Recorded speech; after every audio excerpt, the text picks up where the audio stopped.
In the courts of medieval Europe, the most dangerous secrets were not whispered in bedrooms, but in confessionals. Behind the carved wooden lattice of the confessional box, in the candlelit hush of the chapel, men of God and daughters of kings spoke words that no one else could hear.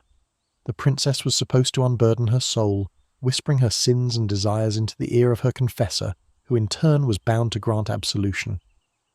But the confessional was not merely a place of piety. It was a stage for intimacy, secrecy, and temptation. And in the dim silence, scandal could be born.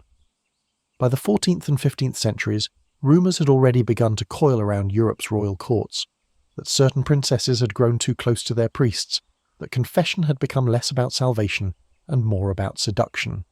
To accuse a woman of noble blood of an affair with a man of the cloth was to strike at two sacred orders at once, the sanctity of the family and the sanctity of the church. It was to say that the princess had betrayed her husband, her dynasty, and her God, all in one forbidden act. The scandal, whether true or not, was poison. Cold stone chapels, flickering candles, the smell of incense thick in the air. This was the setting of whispers darker than sin. Imagine the scene. A princess, cloaked in velvet, lowering her head to speak of her temptations, her failings, her desires, while across the thin wooden screen the priest listens, breath-catching, voice steady, holding the keys to both her soul and her reputation. The power dynamic is absolute. The confessor hears everything, and the penitent must trust him absolutely. But what if he desires her? What if she desires him? Or worse still, what if political enemies use the sanctity of that relationship to spin tales of corruption? The medieval world was fertile ground for such whispers.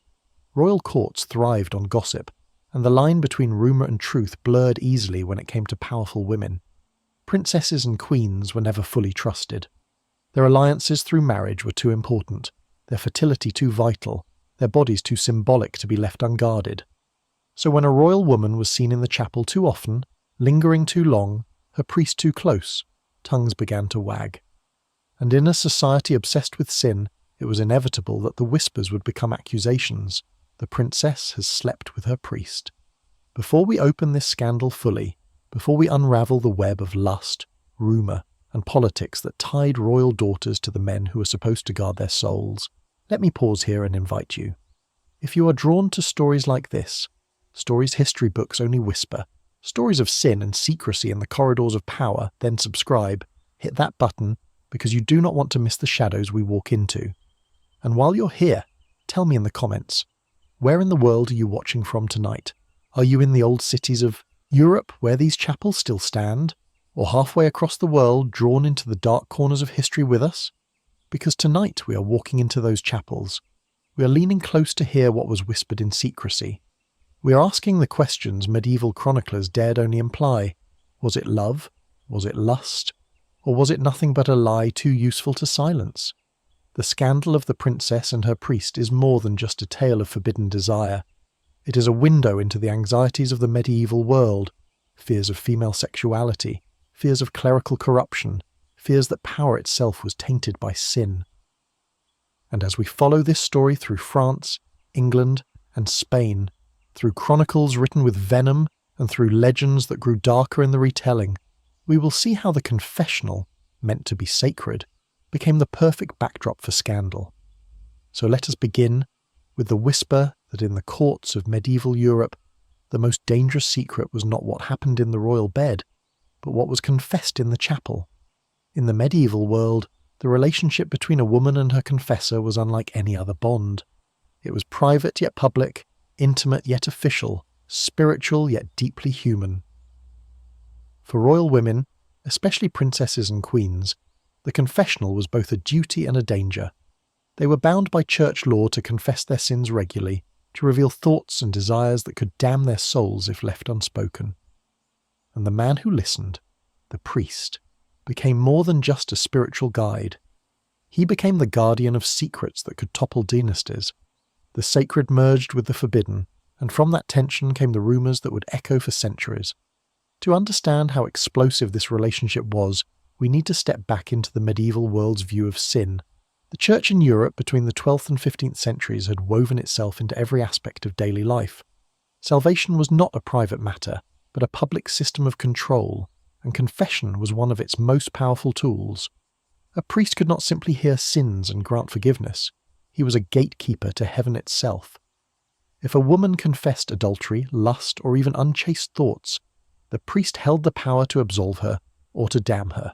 He could demand penance, assign humiliations, or in some cases quietly exploit the vulnerability of the one who confessed. Now imagine that the woman kneeling on the other side of the screen was not a peasant or merchant's wife, but a princess, a daughter of kings, a bride of dynasties, a woman whose fertility was tied to alliances, whose reputation shaped entire kingdoms. In that moment, the priest was not only the guardian of her soul, but the potential master of her fate. Her words, once spoken, could never be taken back. If he repeated them, if he used them, if enemies discovered them, her entire world could collapse. This made confession both sacred and forbidden. It was sacred because it was one of the holiest acts a Christian could perform, the cleansing of the soul, the intimate unburdening before God. But it was forbidden because it carried the possibility of sin between the priest and the penitent. A priest was bound by celibacy, sworn to chastity, expected to rise above the temptations of the flesh. A princess was bound by duty, expected to guard her body and her honour as the property of her dynasty. If they transgressed, it was not merely a private failure, it was sacrilege. The Church itself recognised this danger. In the Fourth Lateran Council of 1215, Pope Innocent III made confession compulsory for all Christians at least once a year. But even as this sacrament became universal, restrictions grew tighter around how women confessed. Rules were written. Confessors should be chosen carefully, preferably older priests, men less likely to be tempted. Some manuals warned that priests should avoid even looking at noblewomen during confession to prevent thoughts of lust. But despite these regulations, the very act of confession remained charged with intimacy. A woman had to reveal everything, her fears, her sins, her thoughts of desire. And the priest had to listen, respond, sometimes question, sometimes prod. The line between spiritual care and personal closeness was perilously thin. It is here that scandal was born. For enemies of powerful women, the relationship between a princess and her confessor was the easiest way to attack her. Did she spend too much time with him? Did she speak with him in private chambers rather than in the chapel? Did she seek his counsel on matters beyond religion, politics, family, alliances? All of these could be twisted into whispers of forbidden intimacy. A priest too close to a royal woman could be accused of being her lover, her corrupter, her partner in sin. And the accusation itself, whether true or not, was enough to stain reputations permanently. This was not mere paranoia. There were real cases where confessors fell from grace because of their closeness to royal women. Chronicles record priests being defrocked or exiled, accused of using their spiritual authority to seduce noblewomen. In some cases, it was said that women initiated the sin. The princess painted as a temptress, a creature of lust who lured the holy man into breaking his vows. In others, the priest was the predator, exploiting the vulnerability of women who had no choice but to confess. Either way, the result was the same: scandal, whispered in courts, written into chronicles, spread as rumour, remembered as history. The forbidden nature of this relationship also made it especially powerful as a political weapon. In the brutal chessboard of medieval dynasties, enemies constantly searched for ways to delegitimize queens, princesses, and their heirs. If a princess bore a child, but enemies could claim she had slept with her priest, that child's legitimacy could be questioned.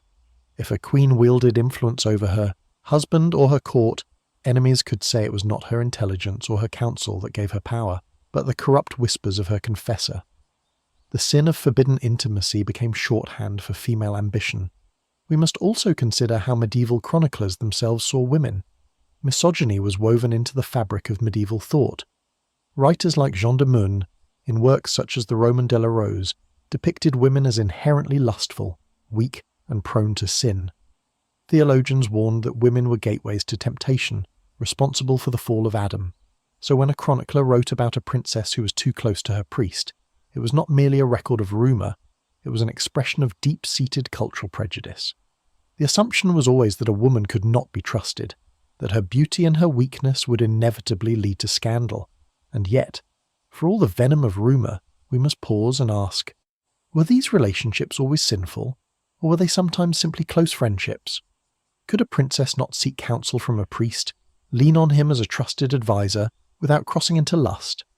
The problem, of course, is that the boundary was invisible and the world was always watching. For those who wanted to smear a woman, the accusation was irresistible.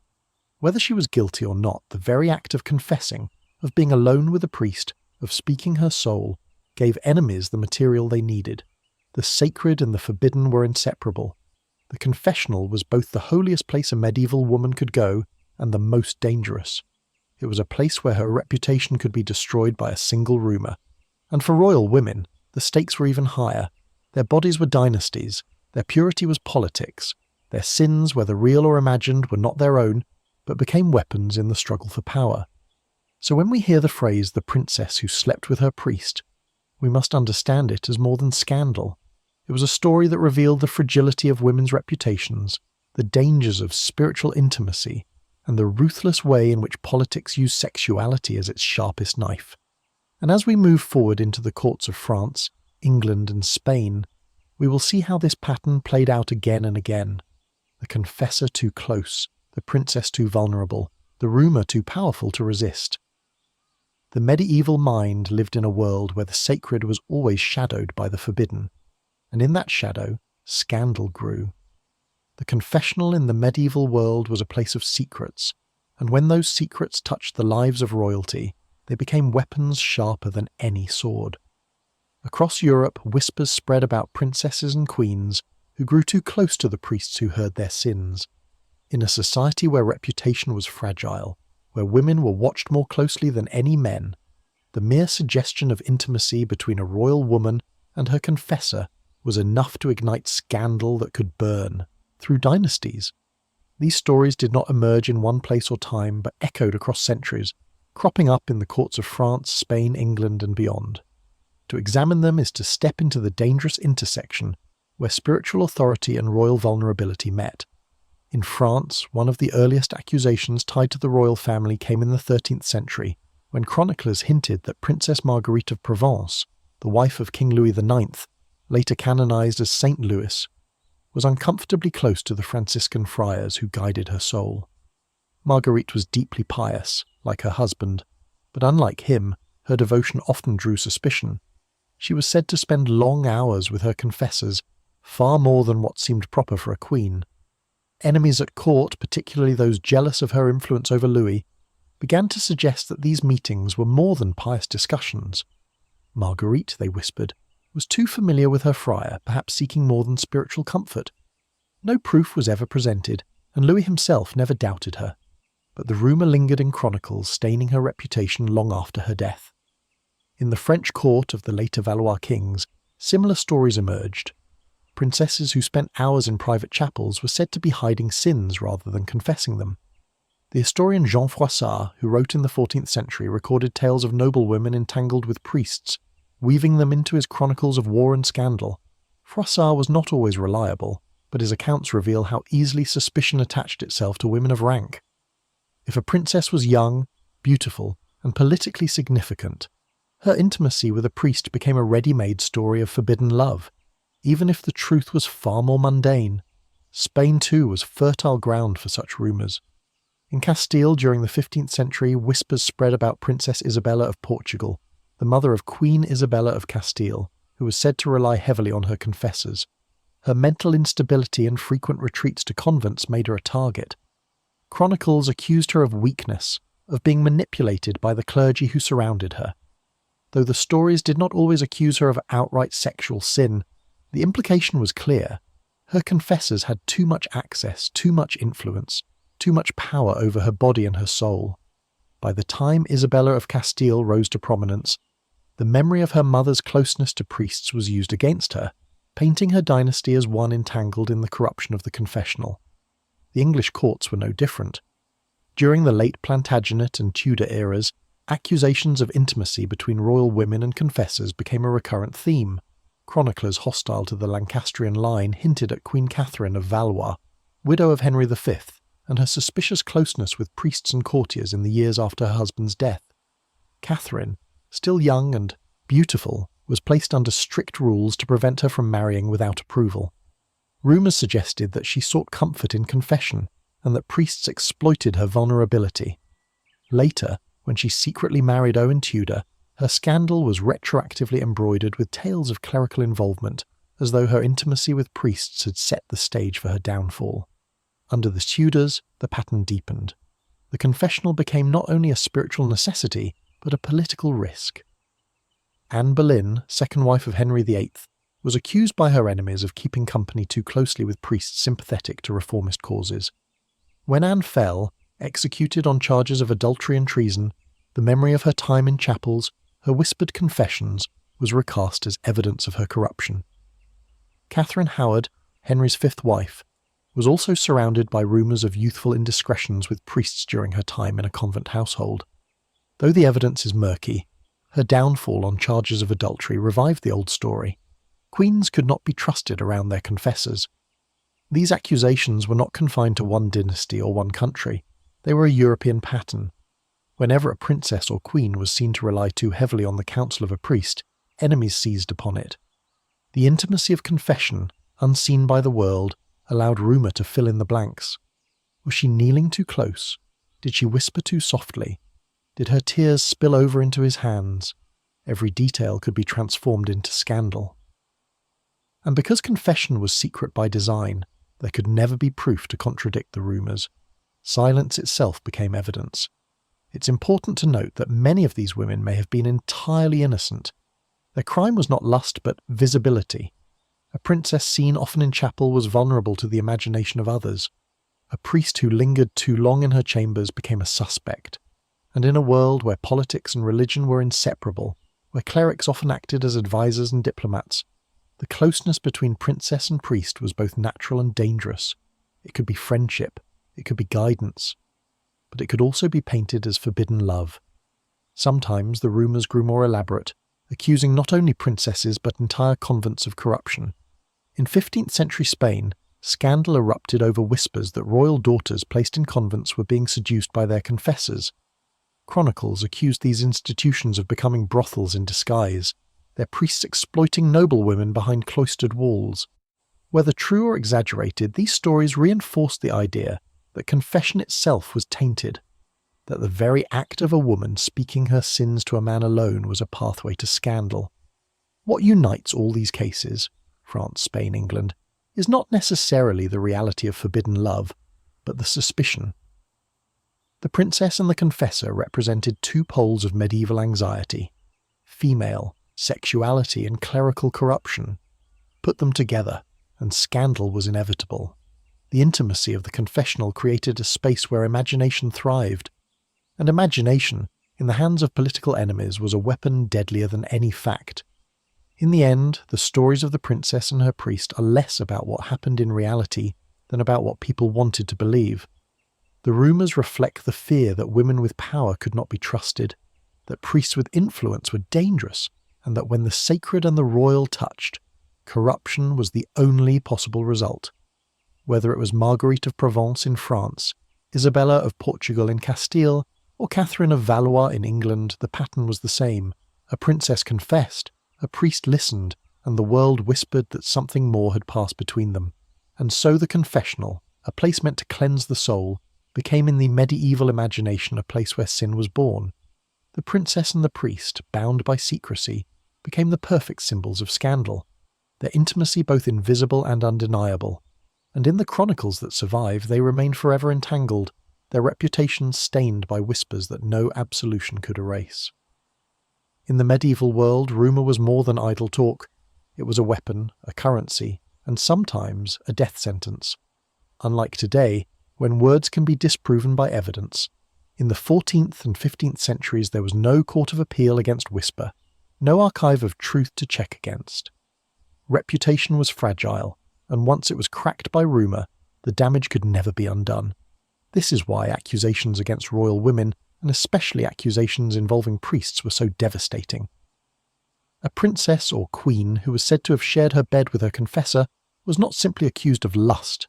She was accused of blasphemy, incest in the spiritual sense, betrayal of her dynasty, and corruption of her soul. The rumour itself was enough to destroy her name, whether or not it had any basis in truth. To grasp the full destructive power of these whispers, we must first understand how rumour was seen in the medieval mindset. Rumour was not treated as empty or trivial. Chroniclers described it as a force almost supernatural, a thing that carried weight and authority even without proof.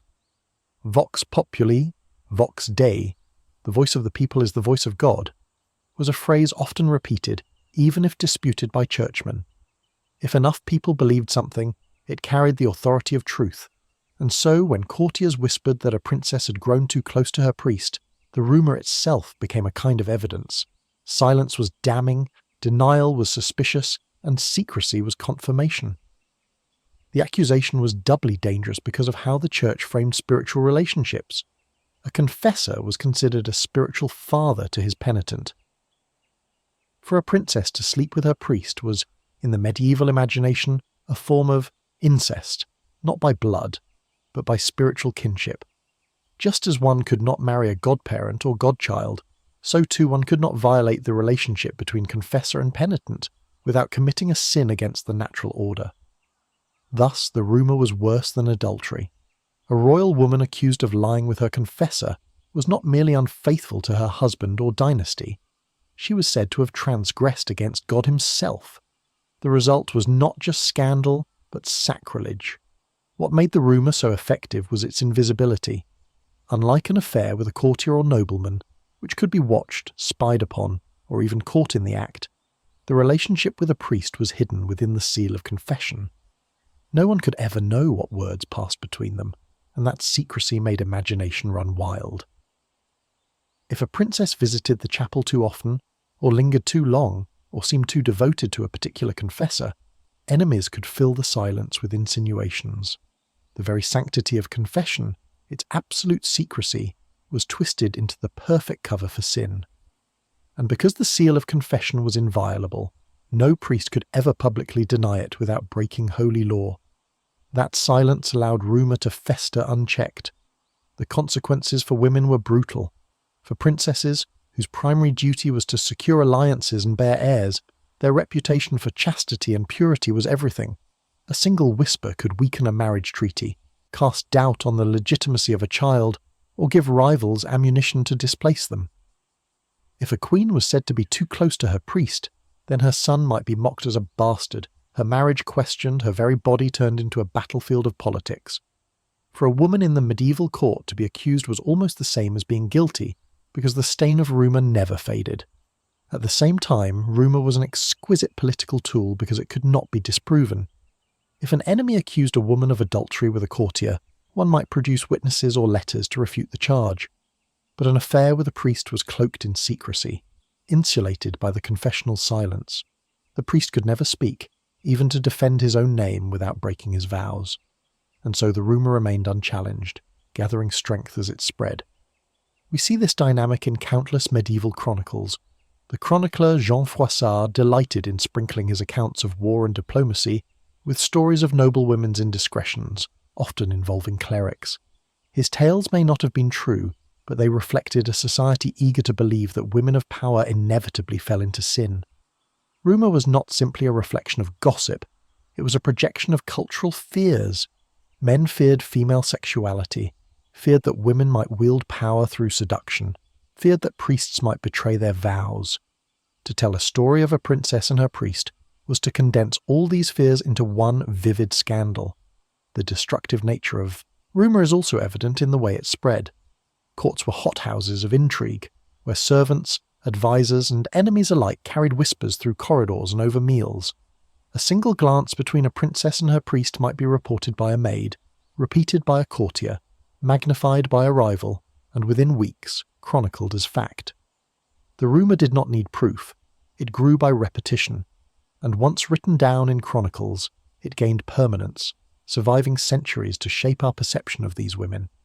The princess may have been innocent, but the rumour has outlived her by hundreds of years. It is important to note that the rumour did not only harm women, priests too could be ruined by it.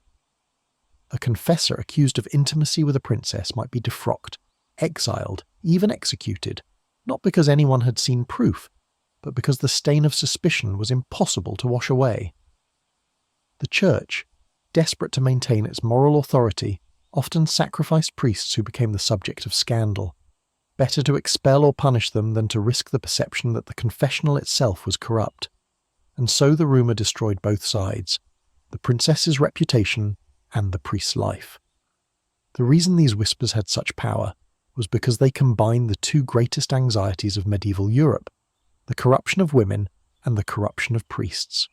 The Church taught that women were inherently weak, easily tempted, dangerous to men's souls.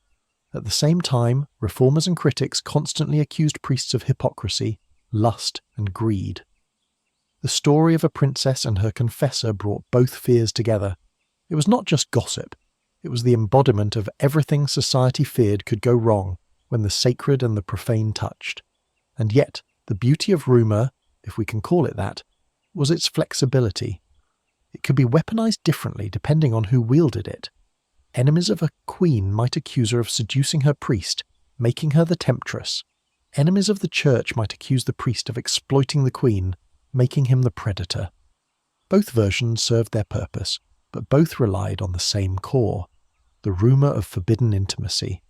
The nature of rumour in medieval Europe was such that it became a kind of alternative truth. For the people in the streets, the peasants in villages, the nobles at feasts, what they heard in whispers often mattered more than what was real. A princess's virtue could be immaculate, her devotion sincere, but if rumour said otherwise, then her honour was already lost. That is why these stories are so enduring. They may not have been true in fact, but they were true in the way that mattered most to medieval society. They explained, they warned, they condemned. By the time such rumours reached the pens of historians, they had already hardened into history.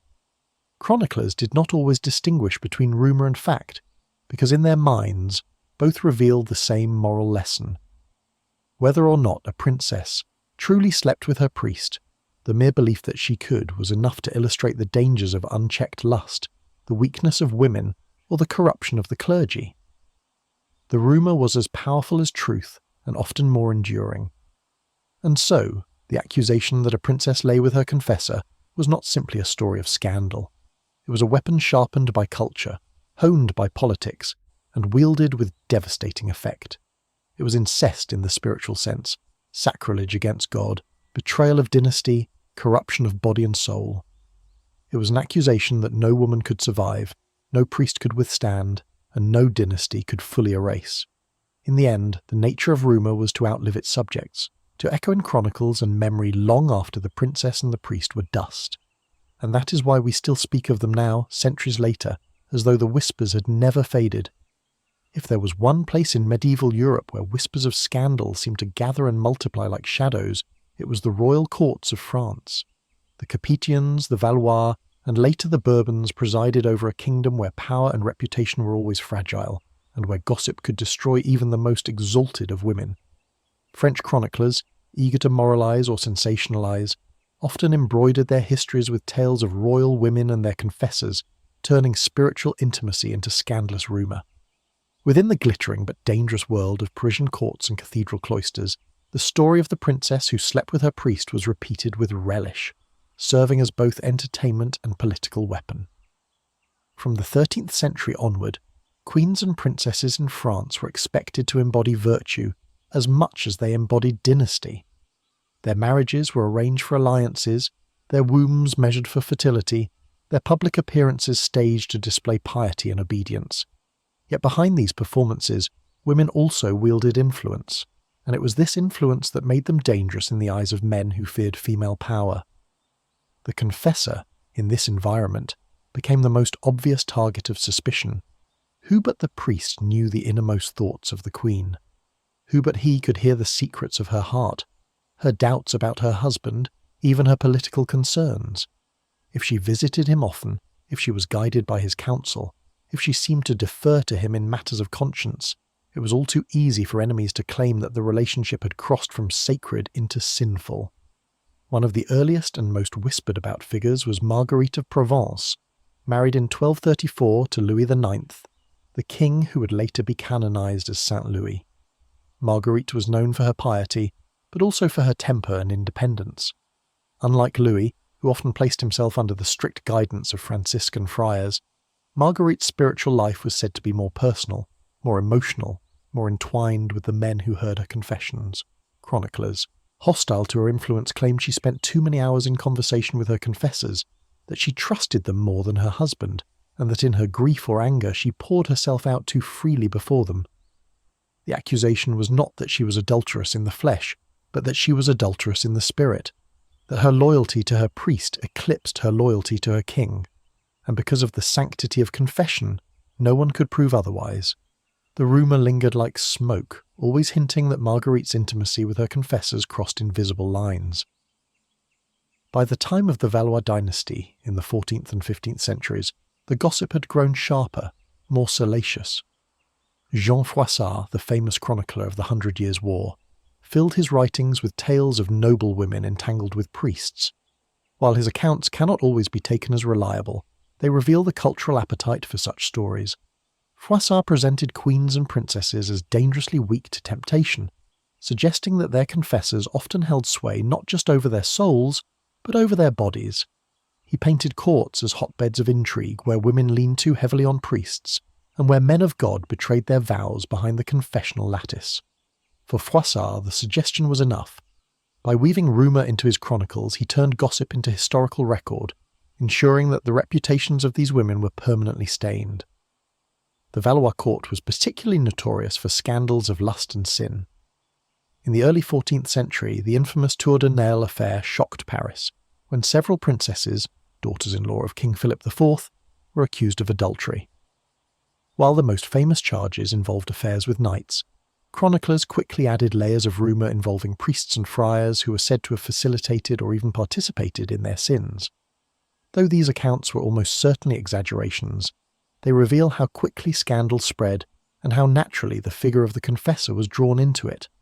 A priest too close to the royal household became the perfect scapegoat, either as a seducer of women or as their secret accomplice. Another example comes from the reign of Charles VI in the late 14th century. His queen, Isabeau of Bavaria, was a frequent target of slander.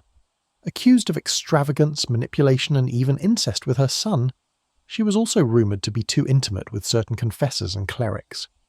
Chroniclers painted her as a woman consumed by lust, who betrayed her husband's trust by turning to priests for comfort.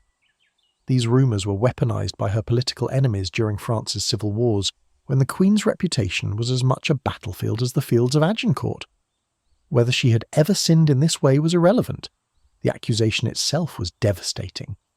To say that the Queen had betrayed her king with a confessor was to undermine both her legitimacy and his. The French court also had a particular fascination with the figure of the friar, mendicants from the Franciscan and Dominican orders who often served as confessors to noble women. These friars, wandering and poor in theory, were in practice deeply entangled with court life, offering spiritual guidance, acting as diplomats, and sometimes whispering counsel on political matters. Their access to queens and princesses gave them enormous influence, and influence always bred suspicion. Critics of the friars accused them of seducing women under the guise of confession, exploiting their emotional vulnerability. Satirical poems and plays mocked friars as lustful hypocrites, more interested in beds than Bibles. For a princess to be seen too often with her friar was to invite rumour, no matter how innocent the meetings might have been. By the 15th century, these stories had hardened into a cultural script. The princess who confessed too often was assumed to be hiding something. The priest who lingered too long was assumed to be guilty.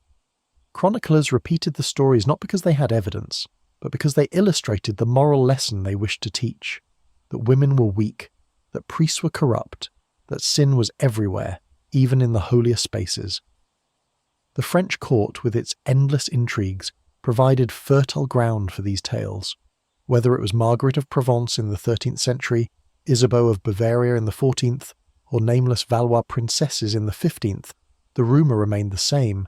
The princess and her confessor had crossed the line from sacred to forbidden. What made these French whispers so powerful was the way they blurred the boundaries between politics, religion, and morality. A queen accused of adultery with a knight could perhaps be forgiven as a matter of passion. But a queen accused of intimacy with her priest had betrayed not only her husband but also her God. The sin was doubled. the scandal magnified. And because of the secrecy of confession, the accusation could never be disproven. Silence became guilt, devotion became suspicion, and piety became the mask of lust. The French chroniclers who preserved these stories may not have cared whether they were true. For them, the purpose of history was not accuracy, but instruction. By writing of queens who fell into sin with confessors, they warned readers of the dangers of unchecked female sexuality and the corruption of the clergy. They reinforced the misogyny and fear that shaped medieval society, and in doing so they ensured that the reputations of these women, whether guilty or innocent, would be forever darkened by whispers that outlived them. In the courts of France, then, the confessional was not simply a sacred space. It was a stage for rumour, a backdrop for scandal, a weapon for enemies. The princess who knelt before her priest could never escape the suspicion that she knelt too willingly, that her prayers hid a darker intimacy, and once whispered, that suspicion could never be erased. If the courts of France were breeding grounds for whispers about princesses and their confessors, then the courts of England were no less fertile. From the Plantagenet kings through the Tudors, England was a land where religion and politics were hopelessly intertwined, and where the confessional, that dark wooden box where sins were meant to die, became instead the stage for some of the most destructive rumours of all. Queens, princesses and noblewomen were watched with suspicion, and whenever they leaned too heavily on the council of priests, whenever they confessed too often or too openly, enemies seized upon the opportunity. To accuse a royal woman of intimacy with her confessor was to stain her name forever, and in England such stains were not only common, they were lethal. The story begins in the twilight of the medieval era, in the aftermath of the Norman conquest and the rise of the Plantagenet line. Confession had been standardised across Europe by the early 13th century, made compulsory by the Fourth Lateran Council. English queens and princesses, like their French counterparts, were expected to model piety, to confess regularly, to display devotion to the church. But their closeness to confessors became fodder for chroniclers, eager to explain female influence at court in the only way they knew, through sin. Eleanor of Aquitaine, perhaps the most famous queen of the 12th century, was accused not of intimacy with priests but of scandalous behaviour across Europe, an accusation sharpened by her political enemies who could not conceive of her independence in any other terms. Though not explicitly tied to a confessor, the whispers surrounding her foreshadowed the pattern that would later dominate. The idea that queens who sought spiritual or personal counsel outside their husband's control must be hiding something shameful. By the 14th century, the pattern was unmistakable. The case of Queen Isabella of France, wife of Edward II of England and daughter of Philip IV of France, provides an early English echo of the French scandals. Isabella's reputation was shredded by her enemies, who accused her of adultery with Roger Mortimer during her rebellion against Edward. But before those open accusations, chroniclers suggested that Isabella had already shown signs of betrayal in her over-reliance on confessors and clerics who sympathised with her cause. They painted her as a queen who used the secrecy of the confessional to forge alliances, perhaps even to form sinful attachments. These whispers, whether true or not, fed into the larger narrative of Isabella as the she-wolf of France, a woman whose power could only be explained by lust and betrayal. The Lancastrian period produced similar murmurs. Catherine of Valois, the French princess who married Henry V, was widowed young and left in a precarious position at court. Chroniclers record her deep piety, her frequent retreats to chapels, her reliance on priests for counsel. Yet those same qualities, when twisted by enemies, became evidence of sin. Catherine's later secret marriage to Owen Tudor gave fuel to retroactive scandal. Her time in chapels, her long hours in confession, were reinterpreted as preludes to forbidden intimacy. Priests were whispered to have acted as go-betweens or worse, as lovers themselves. Nothing could be proved, but nothing needed to be. The silence of confession ensured that rumour had the final word. When the Tudors came to power, these patterns intensified. Henry VII's reign was marked by suspicion of clerical corruption, and his mother, Margaret Beaufort, was a figure of intense piety. Though not accused of scandal herself, her closeness to confessors was often remarked upon. Some enemies even muttered that she confessed too much, too publicly, and that her confessors held unusual sway over her. The suspicion never blossomed into scandal, perhaps because of her iron reputation for austerity, but the soil was fertile, and the idea of confessors corrupting or being corrupted by royal women was ready to bloom in the next generation. It was under Henry VIII that the full weight of rumour struck, and with it came the most famous examples of queens tainted by whispers of confession and sin. Anne Boleyn, Henry's second wife, was accused by her enemies not only of adultery with courtiers, but of dangerous intimacy with priests sympathetic to her reformist leanings. Her Protestant sympathies made her a target of conservative Catholics, who seized upon her hours spent in chapel as proof that she was in league with corrupt clerics. Later, when Anne was brought down and executed in 1536, the charges were framed around her affairs with men at court, but woven into them were the darker rumours that her spiritual life had been tainted. She was painted as a woman who used religion to cloak her lust, who turned even confession into a mask for betrayal. Catherine Howard, Henry's fifth wife, faced even more direct accusations. Raised in the household of the Dowager Duchess of Norfolk, Catherine spent her youth in an environment thick with religious instruction, but also rife with scandal. Later chroniclers claimed that her early encounters with men, including tutors and possibly clerics, blurred the line between spiritual guidance and exploitation. When Catherine was accused of adultery during her brief reign as queen, enemies resurrected these old stories of improper intimacy with men of the cloth, painting her as a girl corrupted early, incapable of chastity, and dangerous to the throne. Though her actual liaisons were with courtiers rather than priests, the rumour of confessor involvement was too potent to resist. It added another layer of sacrilege to her already damning charges. Even Mary Tudor, Henry's eldest daughter, who would reign as Mary Ann, was not immune to such gossip. Her fierce devotion to Catholicism made her enemies eager to portray her as fanatical and irrational. In their caricatures, she was a woman ruled not by reason, but by priests who guided her every move. Protestant writers accused her of being spiritually enslaved to confessors, some suggesting that her loyalty to them was more than spiritual. They painted a picture of Mary as a queen seduced by her priests, both metaphorically and literally, a woman who betrayed her people by giving herself too fully to clerical influence. It was slander designed to delegitimize her reign, and though it lacked evidence, it endured in whispers and pamphlets.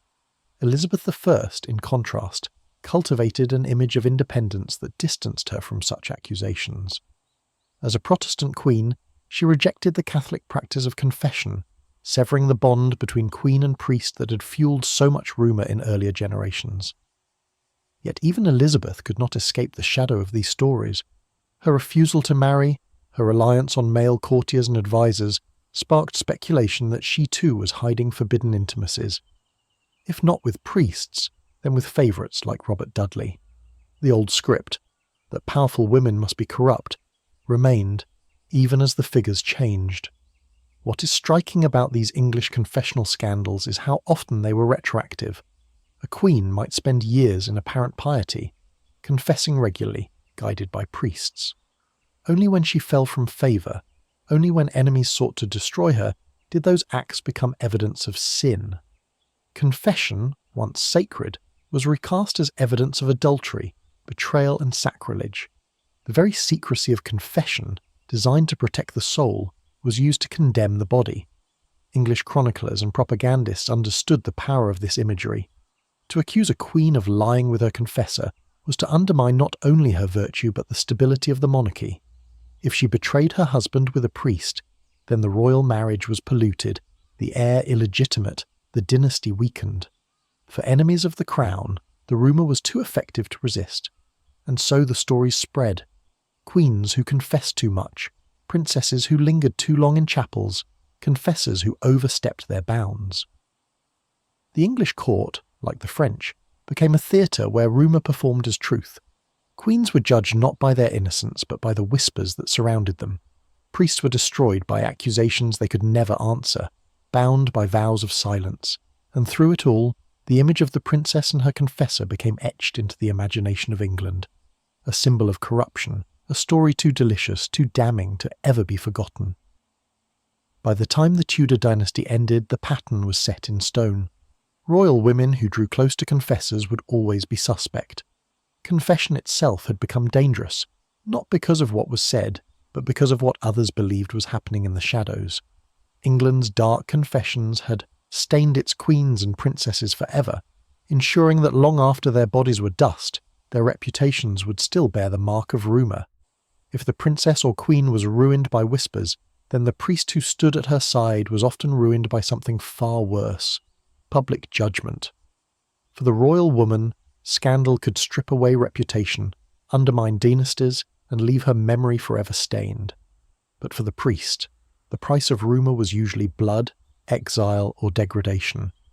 The church could not afford for one of its own to be accused of intimacy with a princess without reaction. The confessor, bound by vows of chastity and secrecy, was supposed to embody holiness itself. To accuse him of lust was to strike at the very integrity of the church, and so, whenever whispers grew too loud, priests became scapegoats, dragged from altars into courts, punished not because guilt was proven, but because the institution they served demanded sacrifice. The seal of confession was absolute. A priest could not speak a word of what passed between him and his penitent, not even to clear his own name. This silence left him defenceless, vulnerable to enemies who could claim anything without fear of rebuttal. If a princess was accused of intimacy with her confessor, the priest could not deny it in detail. He could only say nothing or protest in general terms. His silence was easily interpreted as guilt. The very vow that bound him to God bound him also to destruction.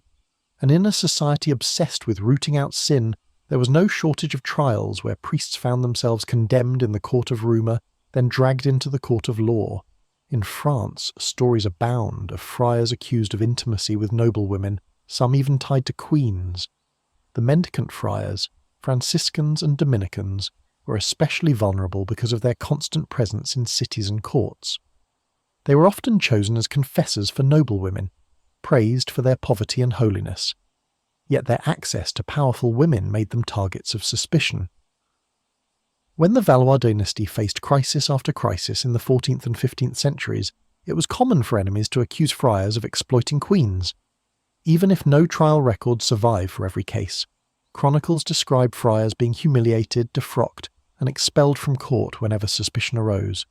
Their punishment was a performance, designed to reassure the public that the church would not tolerate corruption. One of the most notorious cases came not in France but in Aragon in the early 15th century. Rumours swirled that a royal confessor had grown too close to Queen Maria of Aragon, wife of Alfonso V.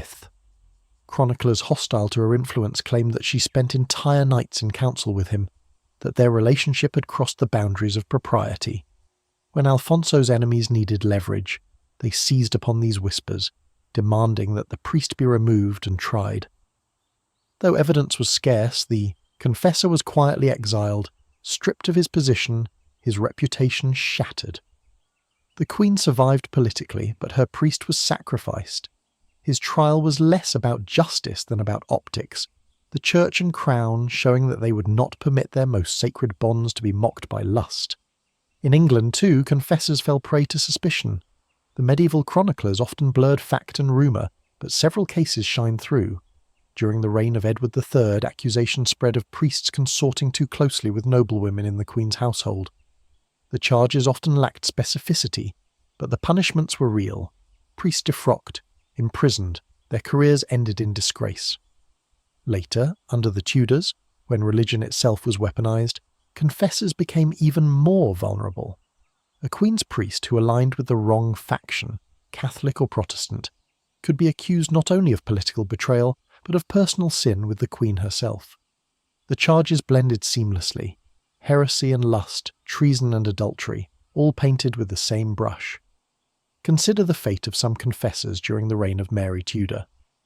Mary's devotion to Catholicism and her reliance on her confessors made them obvious targets for Protestant propaganda.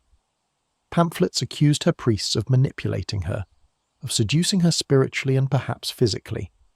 One pamphlet suggested that her closeness to certain Spanish friars was unnatural, that she confessed not as queen but as slave to their desires. No formal trial may have been recorded, but the priests themselves became symbols of corruption, caricatured as predators who had stolen the queen's reason and virtue. The accusations were rarely proven, but they were powerful enough to erode legitimacy. Trials of priests accused of intimacy with royal or noble women followed a familiar pattern. The charges were vague, the evidence flimsy, but the sentence was certain. Sometimes the priest was banished to a distant monastery, his career destroyed. Sometimes he was defrocked publicly, his robe stripped away as a sign of disgrace, and in darker cases, especially when political stakes were high, execution followed. To burn a priest accused of lust was to cleanse the stain not only from the court but from the church itself. The spectacle reassured the public that sin had been purged, even if it was only rumour that had condemned him. The irony of these trials is that they often reinforced the very rumours they were meant to suppress. If a priest was punished, people assumed it was because he had indeed slept with the princess. Silence turned into confession, punishment into proof. The queen or princess could sometimes escape with her position intact, though her reputation was stained, but the priest almost always paid with his life or his vocation. His fall confirmed the whispers, ensuring that the story would endure. The misogyny of medieval chroniclers also shaped how these trials were remembered. In some accounts, the priest was painted as the victim of female lust, seduced by a princess who used her beauty to ensnare him. In others, he was the predator, exploiting the innocence of a woman too pious to resist. Either way, the narrative absolved the structures of power of the monarchy, the church, by placing the blame on individuals. The princess was stained, the priest destroyed, but the institutions survived, appearing to have cleansed themselves of corruption. What we must recognize is that many of these trials were political theatre. The true crime of these priests was rarely lust, but influence. A confessor who guided a queen could shape royal policy, whispering advice that might anger nobles or rival factions. To remove him, enemies did not accuse him of treason. That would demand proof. They accused him of intimacy. It was the one charge that required no evidence, the one accusation that guaranteed scandal. Once accused, the priest was doomed. In Spain, the Inquisition added another layer to these trials. Confessors accused of intimacy with noblewomen were sometimes swept into the machinery of heresy trials. Lust was treated as a sign of spiritual corruption, a gateway to broader charges of blasphemy or false doctrine. Priests accused of seducing princesses were not only guilty of sin but of threatening the purity of the faith itself. Their punishment was meant to terrify, a reminder that the confessional was not to be touched by human desire. But the irony was cruel. By punishing priests so harshly, the Inquisition only confirmed the public suspicion that confessors were dangerous. The very spectacle of their trials fed the rumour mill, creating the impression that lust was rampant among the clergy. The priests on trial were rarely remembered as individuals. Their names vanished into the chronicles, overshadowed by the princesses they were accused of betraying or serving. Their stories became cautionary tales, warnings repeated by preachers and moralists. Beware the intimacy of confession, for even priests may fall. In reality, many of these men were likely innocent, victims of rumour and politics. But history does not preserve innocence, it preserves scandal. Thus, the spectacle of priests on trial became a pattern across medieval Europe. Whenever a royal woman grew too close to her confessor, suspicion followed. Whenever suspicion grew too loud, a priest was punished. And every punishment confirmed the story, ensuring that the next rumour would be believed even more readily. The confessional, meant to cleanse souls, became instead a trap for both priest and penitent, binding them together in silence while the world outside condemned them. By the late 15th century, the script was fixed. The princess and her confessor were destined to be remembered not for holiness, but for scandal, and when the confessor fell, dragged into court, stripped of robes, or burned alive, his destruction only deepened the shadows around her. The priest on trial was more than a man. He was a symbol. His punishment was proof that sin lurked in every chapel, that lust could corrupt even the holiest bond, that power and desire could never be separated. And long after his ashes were scattered, the rumour remained, whispering that somewhere in the dark a princess had once given herself to her priest. The medieval imagination was cruel to women. In every story of scandal, in every whisper of forbidden love, the woman was painted as the instigator, the seductress, the temptress, who lured holy men away from God and into sin. If a princess was accused of intimacy with her confessor, the weight of the story always fell upon her shoulders. Chroniclers steeped in misogyny rarely asked whether the priest had exploited his power, rarely suggested that men of the cloth might prey upon the vulnerability of their penitents. Instead, They cast the woman as Eve reborn, the eternal source of temptation, her beauty a weapon, her tears a snare, her body the undoing of men who should have been untouchable. And when that woman was not a commoner but a princess, a figure of immense symbolic power, the scandal became irresistible. The princess was transformed in rumour into a creature of lust so powerful that even priests sworn to chastity could not resist her. This was not an accident. It was the product of centuries of thought that equated women with weakness and sin. From the sermons of church fathers to the allegories of poets, medieval culture insisted that women were the gateway to corruption. Augustine had written of female flesh as a source of temptation. Thomas Aquinas described women as physically weaker and morally more prone to sin. Preachers thundered from pulpits that women were vessels of lust, easily manipulated by the devil. These teachings created a cultural lens through which every accusation was interpreted. If a priest was accused of lying with a princess, the natural conclusion was that the princess had bewitched him, that her beauty and charm had overcome his vows. The chronicles are filled with examples of this narrative. In France, the chroniclers who attacked Isabeau of Bavaria described her not as a victim of circumstance, but as a woman whose insatiable lust drove her into the arms of priests and courtiers alike. She was said to have corrupted holy men, drawn them away from their vows, dragged the very church itself into sin. In Spain, whispers about royal women often framed them as temptresses who abused confession to ensnare their priests. Instead of seeking forgiveness, they were said to confess their lust in ways designed to arouse, to test the priest, to draw him into their bed. The priest in these stories was a man caught in a trap, powerless against the allure of the princess. The English chroniclers were no different. When Catherine Howard fell from grace, accused of adultery, some hostile voices added that her early years in religious households had corrupted her. They hinted that she had seduced not only tutors and courtiers, but also men of the cloth. The image of a young woman who could tempt even priests was too powerful to resist. It did not matter whether the stories were true. What mattered was that they reinforced the cultural script. A queen could not fall because of her own ambition, or because of political enemies. She had to fall because she was a temptress, a woman too weak to control her body, too dangerous to be trusted with power. This framing served several purposes. First, it protected the institution of the church. If a priest broke his vows, it was not because the priest was corrupt, but because the woman was irresistible. The blame shifted from the man who had authority to the woman who had none. The scandal was contained, the system preserved, even as individuals were destroyed. Second, it reinforced patriarchal control. By portraying women as temptresses, society justified limiting their power. If women were always prone to seduction, always capable of corrupting even holy men, then they could not be trusted with influence. The accusation of intimacy with a priest was not just about sexuality. It was about silencing women, stripping them of political voice by painting them as immoral. Consider the way chroniclers described the emotions of these women. A princess who wept in confession was said to be manipulating her priest, using her tears as seduction. A queen who leaned too heavily on a priest's counsel was said to be feigning piety to mask her lust. Even acts of devotion became suspect. If a woman prayed too often, it was not because she was holy, but because she desired her confessor. If she lingered in the chapel, it was not because she sought God, but because she sought the priest. The narrative was always twisted, always ready to turn virtue into vice. One of the most enduring tropes was the idea of the princess who, bored or neglected by her royal husband, turned to her confessor for satisfaction.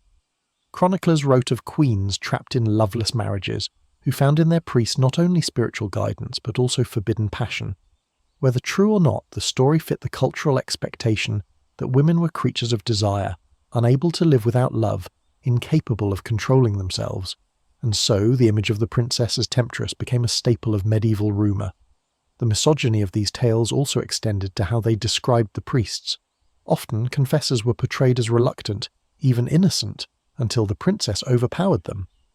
Chroniclers painted scenes of royal women throwing themselves at priests, using their beauty and rank to demand forbidden love. The priest, in this telling, was almost blameless, a victim of overwhelming temptation. This inversion of responsibility reveals the true purpose of the narrative: to blame women for corruption, to preserve the illusion of male virtue, and to perpetuate the idea that women were inherently dangerous. The princess's temptress was also a political weapon. Enemies of a queen could use the accusation to destroy her influence, to suggest that she did not gain power through intelligence or diplomacy, but through sin. If a queen persuaded her husband to follow her counsel, rivals could claim it was not her wisdom, but the corruption she shared with her confessor. If a princess bore a child at a suspicious time, enemies could whisper that the child was not her husband's, but her priest's. The accusation undermined dynasties, delegitimized heirs, and weakened royal marriages. It was devastating precisely because it struck at the core of medieval anxieties: women's bodies, priests' vows, and the sanctity of lineage. The tragedy of this narrative is that it left women defenseless. No matter how pious a princess was, no matter how loyal she remained, the rumour could twist her virtue into vice. If she confessed often, she was guilty. If she confessed rarely, she was guilty of hiding. If she trusted her priest, she was guilty of intimacy. If she did not, she was guilty of pride. The accusation was inescapable, a net designed to ensnare, and once caught, no woman could escape.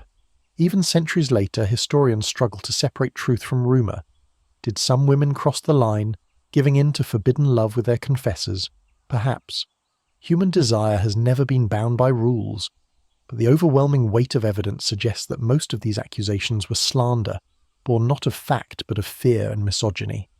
Yet the stories survive because they satisfied a cultural hunger for scandal, a need to believe that women of power were dangerous, that even princesses could be seductresses who toppled priests and kings alike. The image of the princess as temptress is one of the cruelest legacies of medieval rumour. It ensured that women who sought comfort in faith were remembered not for their piety but for their supposed lust. It ensured that queens who wielded influence were remembered not for their wisdom but for their alleged corruption. And it ensured that the bond between priest and penitent meant to be sacred was forever tainted by suspicion. In the end, the story of the princess as temptress tells us more about the men who wrote it than the women who lived it. It reveals a society terrified of female power, eager to silence women by painting them as immoral, desperate to protect its institutions by sacrificing the reputations of its daughters. And so, in the chronicles that remain, the princess is remembered not as a leader, not as a mother, not as a figure of faith, but as a seductress, the woman who lured her priest into sin, the temptress who corrupted the sacred, the sinner who destroyed herself and all around her. If medieval rumour often painted the princess as the seductress, the temptress who dragged holy men into sin, there was another version of the story that circulated through courts, chronicles, and whispered halls, one that reversed the roles. In this telling, it was not the woman who lured the priest, but the priest who hunted the woman. It was the man of God who turned predator, exploiting the sanctity of confession to prey upon the vulnerable souls who trusted him. This version of the scandal carried its own weight of fear, for it suggested not that women were dangerous, but that the very institution designed to protect them was corrupted from within. To understand why this image was so potent, one must return to the confessional itself. For women in the medieval court, confession was not optional, but compulsory. Queens and princesses were expected to confess frequently, to lay bare not only their sins but their innermost thoughts and temptations. This was not a safe act. To kneel before a priest, to whisper shameful desires, to admit weaknesses, was to hand him a power unlike any other. The priest became not only the gatekeeper to heaven, but the possessor of secrets that could ruin reputations and dynasties. And if he chose to use that power, there was little a woman could do to resist. The fear of priests exploiting confession was not an invention of later times. It was a reality recognized by the medieval church itself. Manuals for confessors, circulated from the 13th century onward, contained explicit warnings against asking women inappropriate questions, against dwelling on details of sexual sin, against using the confessional as a pretext for intimacy. The very existence of these warnings proves how real the danger was. Priests were cautioned not to let their eyes wander, not to touch, not to use their authority to manipulate. But rules on parchment did not stop sin in practice. Chronicles and court records preserve stories of confessors who crossed the line, sometimes spectacularly. In Spain, tales spread of friars who seduced noblewomen under the guise of offering penance. One particularly lurid account accused a Franciscan friar of demanding sexual favours as the price of absolution, whispering to a young noblewoman that her sins could only be cleansed through his touch. Whether true or slander, the story reflects the deep suspicion that priests wielded their authority to gratify their desires. The princess who confessed became not a temptress but a victim, trapped in a system that gave the priest unassailable power. In France, too, this narrative took hold. The satirical literature of the late Middle Ages is filled with caricatures of lustful friars who prowled convents and palaces alike. Poems, plays, and sermons mocked priests as hypocrites who preached chastity but pursued lust. Some accused them directly of corrupting queens, of using the confessional to manipulate royal women into sin. Chroniclers hostile to the mendicant orders seized upon these stories, painting friars as predators who thrived not on holiness, but on the secrets of the women they guided. A princess seen too often with her confessor was not a temptress in these accounts, but prey, a woman ensnared by the cunning of a lustful priest. The English courts echoed the same fears. During the tumult of the Tudor era, when religion itself became a weapon of propaganda, Protestants depicted Catholic confessors as predators who used the sacrament to exploit women. Pamphlets accused them of luring queens into their confidence and then into their beds. Mary Tudor, fiercely Catholic, was caricatured as a queen manipulated by her confessors, priests who whispered not only of faith but of flesh. The rumours exaggerated her devotion into humiliation, suggesting she was dominated by predatory clerics who ruled her as much in bed as in church. It was propaganda, but it revealed a real cultural fear, that the confessional was not sacred at all, but a hunting ground for priests who preyed on women's souls and bodies. The tragedy of these accusations is that they were both weapon and warning. On the one hand, they were used politically to smear royal women, to delegitimize their influence by suggesting they had been corrupted by priests. On the other hand, they also reveal an underlying recognition that women were vulnerable in the confessional, that the system itself created opportunities for exploitation. Women could not refuse confession without appearing impious, but in confessing, they laid themselves open to manipulation. The priest could shape their penance, burden them with guilt, or coax them into dependence, and once dependence was established, it could be turned to darker ends. There were cases where priests faced trial not because of rumour, but because of direct accusation from women themselves. Records exist of confessors accused of seducing their penitents, some punished by exile, others by execution. Inquisitors often took a harsh line, treating such priests as not merely lustful but heretical corrupters of the faith. But even in these cases, the blame was rarely assigned fully to the priest. Chroniclers would still suggest that the woman had invited the sin, that her beauty had enticed him, that she had tempted him beyond endurance. The narrative of the priest as predator could never fully displace the older story of the woman as temptress. Yet its persistence shows how deeply the fear of predatory priests ran through medieval society. It is telling that literature of the period often lingered on the image of priests seducing noblewomen. Fabliaux, the ribald tales of medieval France, delighted in stories of lustful clerics who crept into women's chambers under cover of piety. In these tales, the priest was always the aggressor, exploiting the trust of his position to gratify himself. The noblewoman, sometimes willing, sometimes reluctant, became a symbol of the vulnerability of even the highest ranks to corruption. These stories were meant to entertain, but they also reflected real cultural anxieties. If even a princess could be preyed upon by her priest, then who was safe?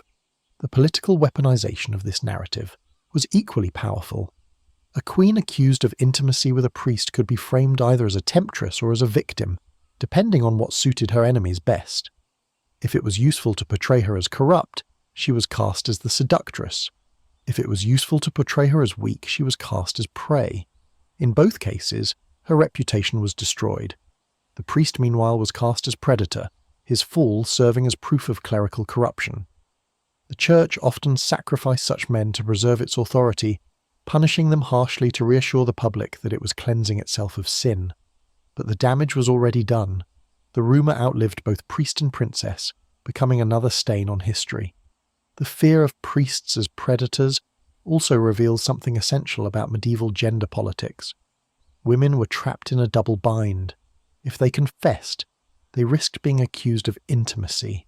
If they resisted, they risked being accused of pride, and if their priest was accused of preying upon them, they were doubly stained, first as victims of lust, and second as women who allowed themselves to be compromised.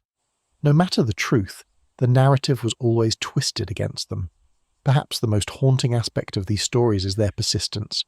Even today, when we look back on the medieval world, the image of the lustful priest seducing the noble woman remains vivid. It is embedded in our cultural memory, passed down through chronicles, plays, and legends. The confessional, meant to be a place of forgiveness, became forever shadowed by suspicion. And the priest, meant to embody holiness, became in rumour a predator, a man who used the secrets of the soul to corrupt the body. In the end, the story of the priest as predator is a mirror of the story of the princess as temptress. Both reflect a society obsessed with sin, terrified of sexuality, and eager to assign blame. Both were tools of power, wielded by enemies to destroy reputations, and both ensured that the confessional, the holiest of spaces, was never seen as safe. The truth may be lost, but the whispers remain, that somewhere in the courts of medieval Europe, a priest once used his holy office not to save a princess, but to consume her. If France and England offered the world of medieval rumour its most colourful tales of queens and confessors, Spain gave them something darker, subtler, and in many ways more dangerous. Here the whispers were quieter, the scandals less loudly proclaimed, but the suspicion ran deeper. In the kingdoms of Castile and Aragon, where Catholic faith saturated every aspect of public and private life, the confessional was not just a sacrament, it was a foundation of society itself. And so, when whispers arose that royal women were too close to their priests, too intimate in their confessions, too dependent on their confessors, the scandal struck like an earthquake beneath the very pillars of monarchy and church alike.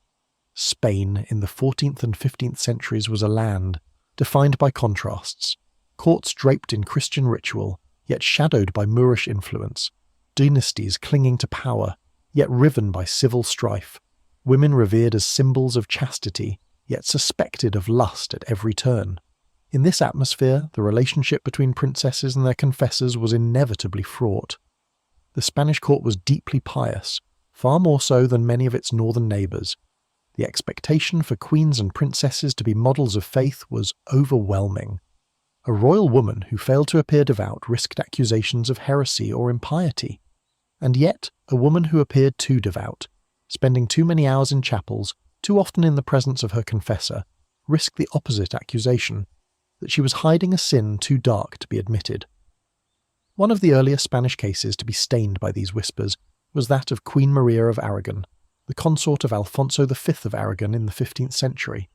Maria was a strong and politically active queen, governing Aragon during her husband's long absences in Italy. But her reliance on confessors and friars to guide her both spiritually and politically became ammunition for enemies who despised her influence. Rumours swirled that her confessor had grown too close, that she spent nights in council with him, that stretched beyond the proper boundaries of piety. In the shadows of Barcelona and Valencia, courtiers whispered that Maria did not simply unburden her soul, she shared her body. The whispers were impossible to prove, but that did not matter. The political damage was real. Alfonso's rivals used the rumour to undermine his queen, painting her as a woman who betrayed her husband not only in politics, but in the very chambers of God. The confessor himself was quietly removed, his exile serving as silent confirmation that there had been truth in the talk. In Castile, the scandals were quieter, but even more poisonous. Isabella of Portugal, the mother of the future Queen Isabella of Castile, was a tragic figure, remembered for her bouts of mental instability. She withdrew often into convents, surrounded by priests and confessors.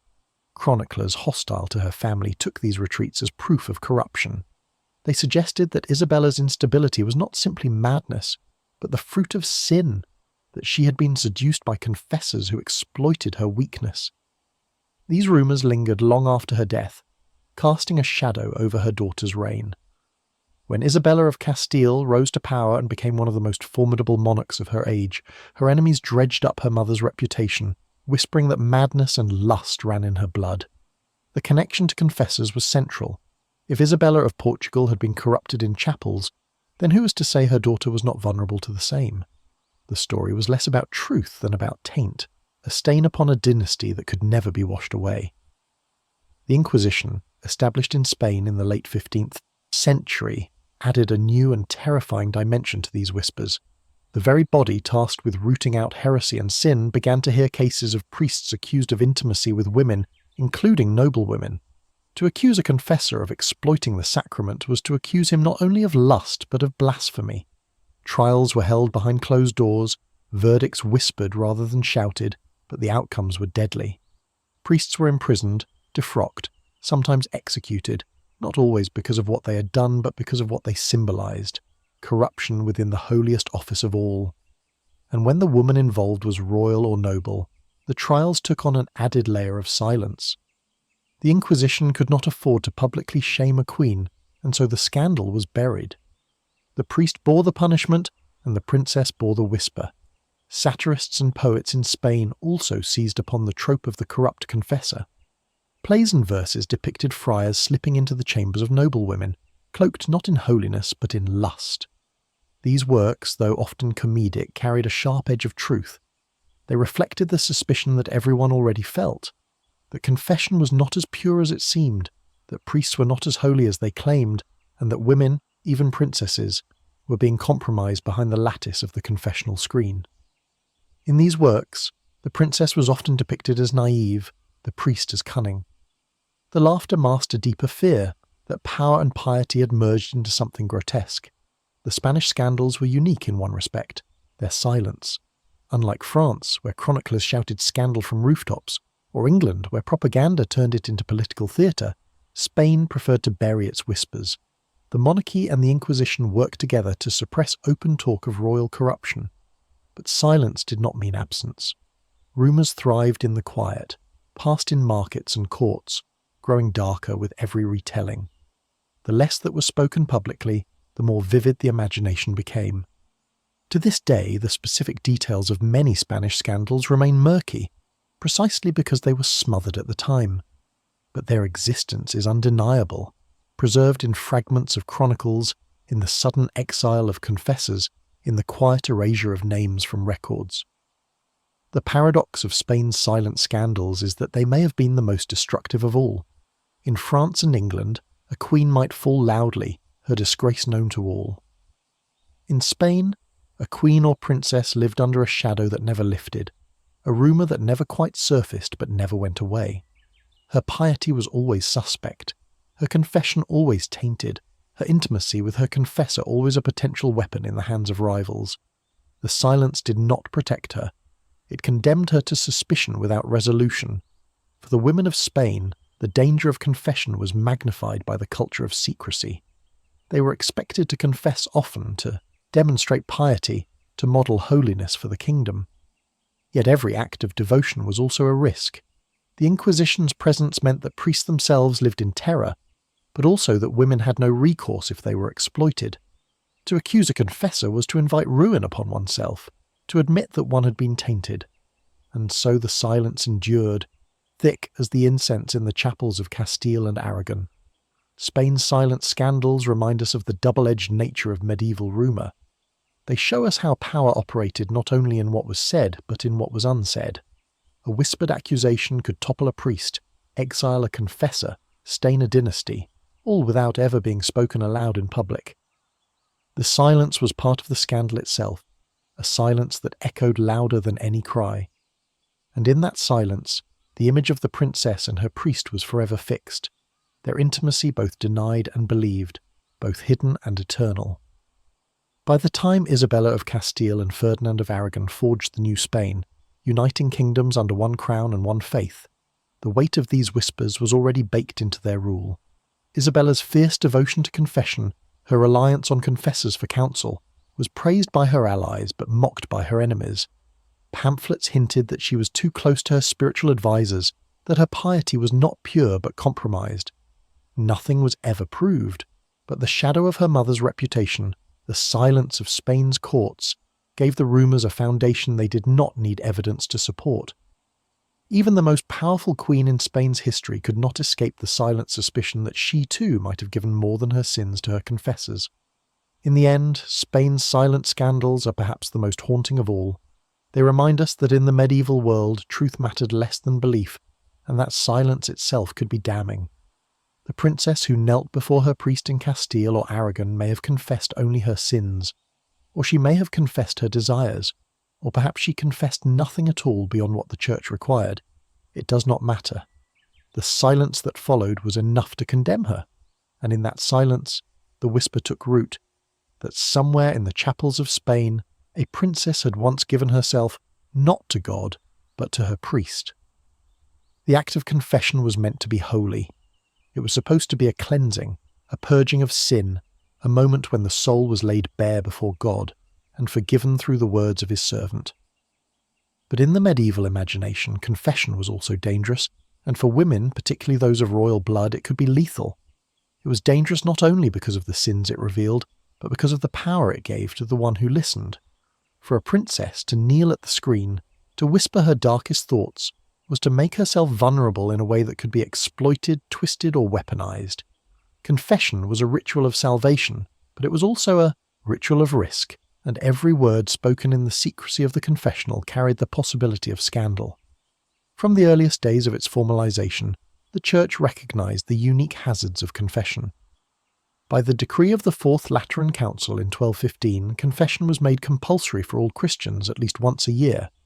For queens and princesses, this meant that their most private selves were no longer private at all. They were expected to reveal their weaknesses, their temptations, even their sexual sins to a man who wielded authority not only over their souls, but potentially over their reputations. This act of spiritual humility, meant to bring them closer to God, instead placed them in the hands of confessors who might not always be holy.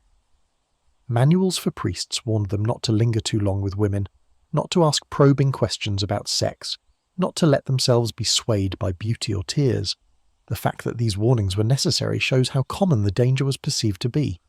The risk of confession was doubled by the secrecy that surrounded it. The seal of confession was absolute. No priest could ever repeat what was said to him. On the surface, this was meant to protect penitents, but in practice it also trapped them. A woman who confessed a shameful desire or sin had no way to defend herself if it was twisted into rumour. If her priest was accused of being her lover, she could not protest without breaking the sacred secrecy of the sacrament. Silence was demanded, and silence condemned. For a princess who lived her entire life under the eyes of courtiers and chroniclers, this was a trap with no escape. Imagine a young royal bride sent to a foreign court to marry a king she barely knew. She's expected to show piety, to confess regularly, to seek guidance from a priest chosen by the crown or the church. She kneels, whispers her sins, perhaps even her fears and doubts about her husband, her loneliness, her desires. The priest listens, perhaps kindly, perhaps not. If he is honourable, he grants absolution and keeps her secrets. But if he is ambitious, or if enemies seek to destroy her, those very secrets become weapons. A rival could hint that she confesses too often, that her priest spends too long in her chambers, that her sins are more than spiritual. And because no one could ever prove what she said, the whispers could not be refuted. The very system designed to absolve her damned her instead. There are accounts of women who confessed too vividly, too honestly, and paid the price. Chroniclers describe queens who admitted lustful thoughts, only to have rumours spread that they had acted on them. A princess who confessed her weakness became in the public eye a woman already guilty, and priests themselves were sometimes accused of asking leading questions, designed to coax women into admitting sins they had not committed, creating an intimacy that was itself dangerous. Confession forced women to articulate what society already feared of them, that they were prone to temptation, lust, and corruption. Once spoken, those words hung in the air like shadows, waiting to be turned into scandal. The danger of confession was not only personal, but political. A queen who confessed doubts about her marriage could find herself accused of disloyalty. A princess who admitted attraction to another man could see her reputation destroyed, and enemies needed only the suspicion of such admissions to wield them as weapons. Because confession was secret, the mere possibility of sin became evidence enough. If a queen's confessor was punished or exiled, people assumed she had confessed more than her sins to him. If a princess appeared too penitent, people assumed she was guilty of more than she admitted. In this way, confession became not a shield, but a blade, turned against those who were forced to practice it. Spanish inquisitors understood this power well. When the Inquisition investigated priests accused of intimacy with noblewomen, the women themselves were rarely questioned. To interrogate them would be to break the sanctity of confession. Instead, their silence was taken as proof. The priest was punished, but the woman was forever tainted by the association. She might not be condemned openly, but her name would carry the weight of suspicion. In the eyes of her court, she was no longer pure, no longer trustworthy, no longer safe. The danger of confession had destroyed her without ever producing evidence. Even satire recognized this peril. In fabliaux and plays, women who confessed their desires were often mocked as fools who had given themselves away to lustful priests. These tales turned sacred ritual into comedy, but beneath the laughter was fear. If even princesses could be corrupted by confession, then what chance did ordinary women have? And if priests could use the secrecy of the confessional to seduce women, then what safety could any woman hope to find? The danger was universal, and it haunted the medieval imagination. The most tragic aspect of this danger was its inevitability. Women could not refuse confession without being branded impious. They could not control what their priests thought or said about them.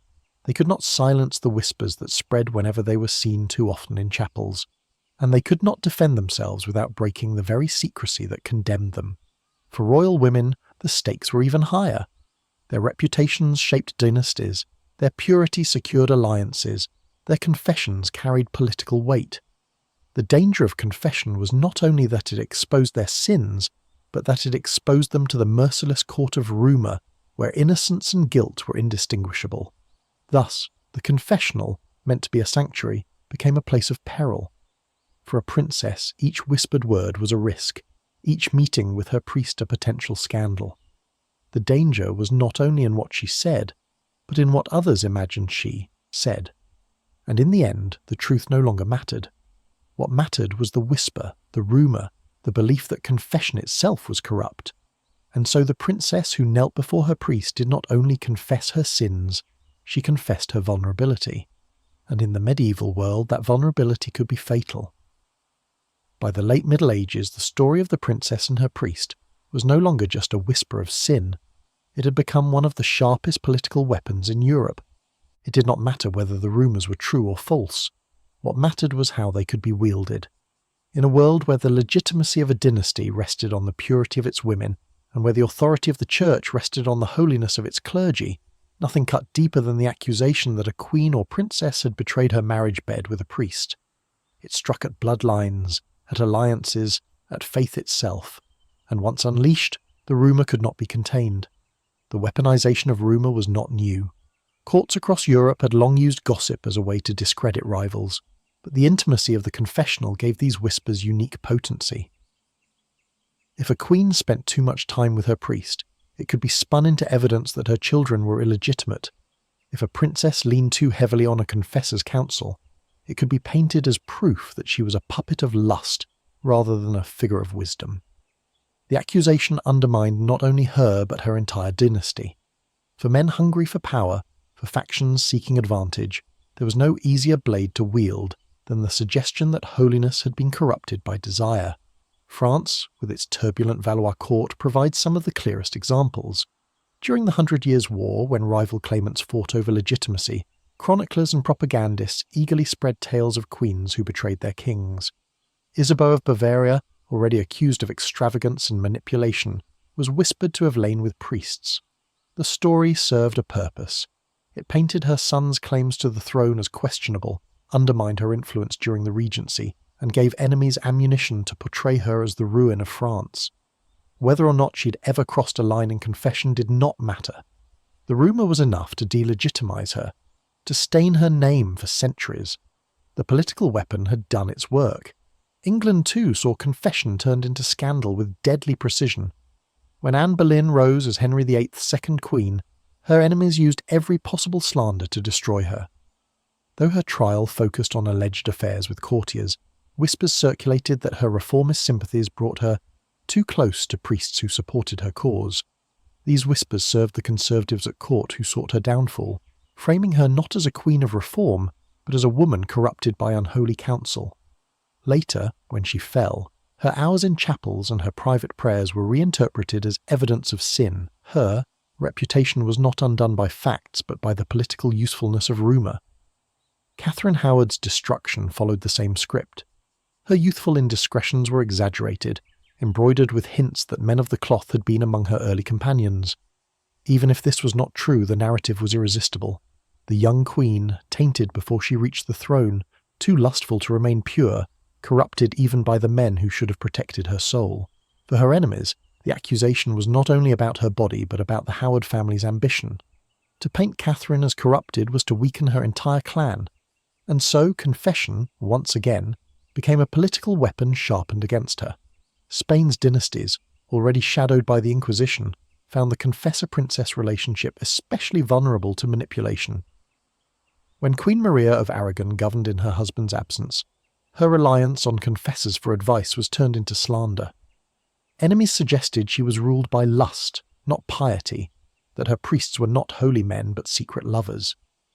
These accusations were spread not to prove her guilty, but to undermine her authority as regent. The Inquisition's silence only made the whispers louder, confirming for many that something was being hidden. Here, too, the rumour was a weapon wielded not against a single woman, but against the very legitimacy of governance. The effectiveness of this weapon lay in its plausibility.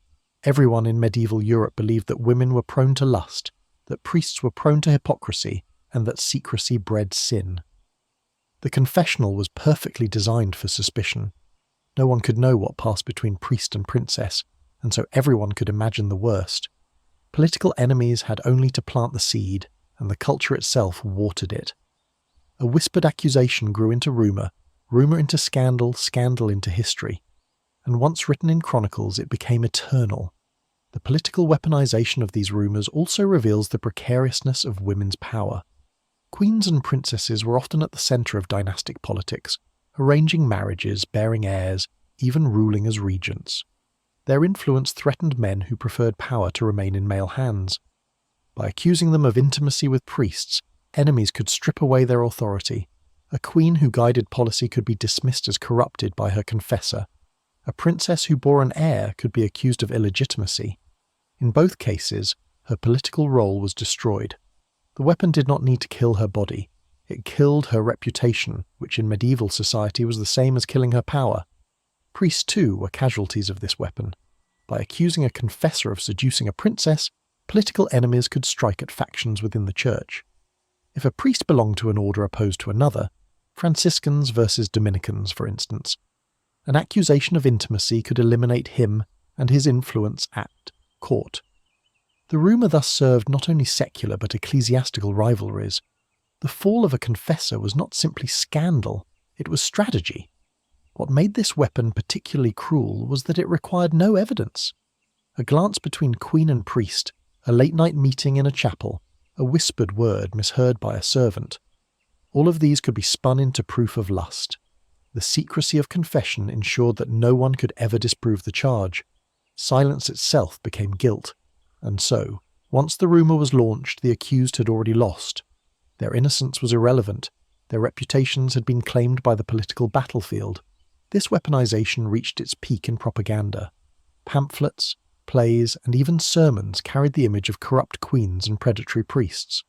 Protestant reformers in the 16th century turned the trope into a blunt instrument, portraying Catholic confession as inherently corrupt, a system where priests seduced women under cover of secrecy. In their propaganda, queens and princesses became symbols of this corruption, their imagined sins used to justify sweeping away the old order. Thus, the medieval rumour survived into the modern age, reshaped as a weapon for the Reformation. The political weapon of rumour was devastating because it worked on multiple levels at once. It attacked the woman, destroying her virtue. It attacked the priest, destroying his holiness. And it attacked the institutions they represented, undermining the monarchy and the church. Few accusations could strike so deeply, and few could be wielded so easily. All it took was a whisper in the right ear, a rumour in the right court, a story in the right chronicle. The damage was permanent, By the end of the 15th century, this weapon had become so common that it was almost predictable. When a queen gained too much influence, when a princess married too advantageously, when a priest gained too much sway, the rumour would appear she had lain with her confessor. It was the one accusation that could never be disproven, the one sin that no one could absolve, and so, time after time it was used, a blade in the shadows cutting reputations to pieces. In the end, the story of the princess and her priest is as much about politics as it is about lust. The whispers were rarely about truth. They were about control. By accusing women of sin, men maintained their power. By accusing priests of lust, rivals within the church destroyed each other. And by writing these stories into chronicles, history itself was weaponized. What began as rumour ended as legacy, condemning women and priests alike long after their bodies were dust. The political weapon was the deadliest of all, for it left no survivors. The woman was stained, the priest destroyed, and the institutions themselves scarred. And yet the weapon was used again and again because it worked. Even now, centuries later, we remember the rumours more than the reality. The whispers outlived the truth, proving that in the medieval world, rumour was not just idle talk. Rumour was war. The Catholic Church was never blind to the dangers of rumour, nor to the corrosive power of scandal when it touched the confessional. For an institution that claimed to embody holiness on earth, even the suggestion that priests betrayed their vows with princesses and queens was catastrophic. If the confessional could be imagined as a brothel, if priests could be imagined as seducers, if royal women could be imagined as sinners within its walls, then the very legitimacy of the sacrament was in question. And so, across the centuries, the Church struggled to react, tightening its laws, rewriting its manuals, punishing confessors, and sometimes even silencing royal women themselves. These reactions were not always consistent, and often they were more about preserving appearances than seeking truth. But again and again, we see how the institution bent under the weight of these scandals, trying desperately to contain them, even as rumour slipped through its fingers like smoke. The first and most obvious reaction was legislation. As early as the 13th century, the Church recognised that the intimacy of confession was inherently dangerous. The Fourth Lateran Council in 1215, which made annual confession mandatory for all Christians, also sought to establish boundaries between priests and penitents. Manuals for confessors, circulated widely in Latin and vernacular, warned priests against dangerous familiarity with women.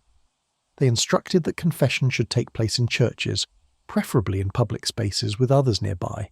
They warned against lingering too long on matters of lust, against probing women for details of their sexual sins. Priests were told to remain cold, detached, impartial. Yet the very need for these warnings reveals the Church's awareness that temptation was always present. As rumours multiplied, the Church's reaction became harsher.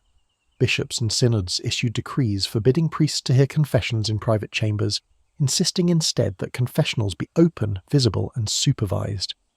The wooden booth, with its screen separating priest and penitent, evolved partly out of this fear, a physical attempt to restrain intimacy, to prevent priest and princess from sitting too closely, touching too easily, speaking too softly.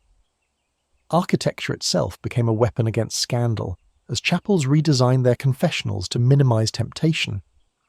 Yet no wall of wood could silence the imagination of courtiers, who still whispered of what might happen in the shadows. When priests were accused, the Church often reacted with brutal swiftness. Records from France, Spain, and England reveal a pattern. Confessors implicated in scandal were defrocked, humiliated, exiled, sometimes executed. The punishment was less about justice than about spectacle. By sacrificing the priest, the Church hoped to demonstrate its purity, to reassure the faithful that corruption would not be tolerated. But these punishments also had another effect. They confirmed suspicion. To see a confessor stripped of his robes, paraded in disgrace, was to believe that the rumours had been true all along. The Church's reaction, meant to silence scandal, often gave it fresh life.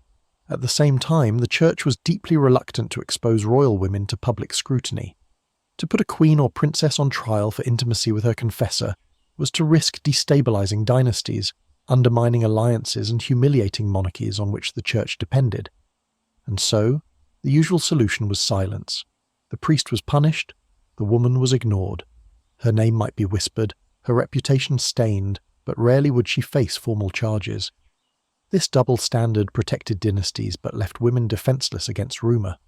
They were never allowed to clear their names, their silence was demanded, and that silence was taken as guilt. The Inquisition added another layer of control. Established in Spain in the late 15th century, it made the confessional both more sacred and more dangerous. Inquisitors investigated priests accused of exploiting confession, treating them not only as sinners but as heretics, corrupters of the faith itself. Some were imprisoned, tortured, executed. The secrecy of these trials ensured that the details rarely reached the public, but the whispers always did. People knew when a priest disappeared, when a confessor was suddenly replaced, when a friar was burned at the stake, and each disappearance became proof that the confessional was corrupt. The Church's reaction was to silence and punish, but silence itself bred suspicion. There were also attempts to defend the sacrament through theology. Preachers thundered from pulpits that confession was holy, that rumours of lust were lies spread by the devil. Treatises insisted that women should trust their confessors, that the sacrament was pure. But the louder the Church protested, the more people doubted. For every sermon declaring the sanctity of confession, there were satirical poems mocking lustful friars, plays depicting priests sneaking into noblewomen's chambers, pamphlets accusing queens of corruption. The gap between official teaching and popular imagination was never closed. The Church reacted, but it could never erase suspicion. The papacy itself was not untouched. In Rome, scandals involving popes and cardinals fed the same narrative. If the highest priests of Christendom could not remain pure, why should parish priests? During the Renaissance, when the papal court was notorious for excess, Protestant reformers seized upon the trope of the corrupt confessor to attack the entire Church. Martin Luther himself railed against the confessional, portraying it as a system designed to exploit women, to entrap them in guilt and lust. The Reformation weaponized the medieval rumour, using it as proof that Catholicism itself was rotten. The Church reacted with fury, tightening its discipline, but the damage was irreversible. What had once been whispered in courts was now shouted in pamphlets across Europe. Even in Catholic strongholds, the Church's reaction often betrayed its fear. New rules demanded that women confess only to priests appointed by bishops, limiting their choice and reducing the chance of intimacy. Some regions required that another cleric be present nearby during confession. Others insisted that nuns or servants accompany noblewomen to chapels. These measures were meant to protect both priest and penitent, but they also revealed how deeply the suspicion had penetrated. Confession was no longer simply a matter of soul and God. It was a performance under watch, a ritual shadowed by fear. The irony is that the more the Church reacted, the more it confirmed the imagination of the people. Punishing priests proved they could be guilty. Restricting confession proved it could be dangerous. Designing booths proved temptation was real. Silence around queens proved rumour had substance. Every measure meant to protect holiness, instead reinforced the suspicion that it was already lost. The Church's ultimate reaction was to bury the scandals in history. Chronicles were censored, records destroyed, names erased. Confessors who fell from grace vanished from memory, their stories left only in fragments, their shame spoken only in whispers. Princesses accused of intimacy with their priests were left nameless in sermons, their sins alluded to but never confirmed. In this way, the Church preserved the appearance of sanctity while allowing rumour to do its work in the shadows. It was a strategy of survival, but it condemned countless women to reputations they could never escape. By the 16th century, the image of the corrupt confessor and the sinful princess was firmly entrenched. The Church had reacted again and again, with laws, with punishments, with silence, with censorship. But none of it erased the stain. Instead, the reaction itself became part of the story, proof that sin had indeed existed behind the screen. And so, centuries later, we still remember the rumour, but not the truth. The Church sought to protect its authority, but in doing so, it preserved the very scandal it feared. In the end, the Church's reaction reveals not only the fragility of its authority, but also the cruelty of its priorities. Priests were sacrificed, women silenced, truth buried. The confessional remained sacred in theory, but tainted in practice. And the whispers endured, echoing through the centuries, reminding us that no matter how harshly the Church reacted, It could never silence rumour. For in medieval Europe, rumour was stronger than law, stronger than truth, stronger even than faith.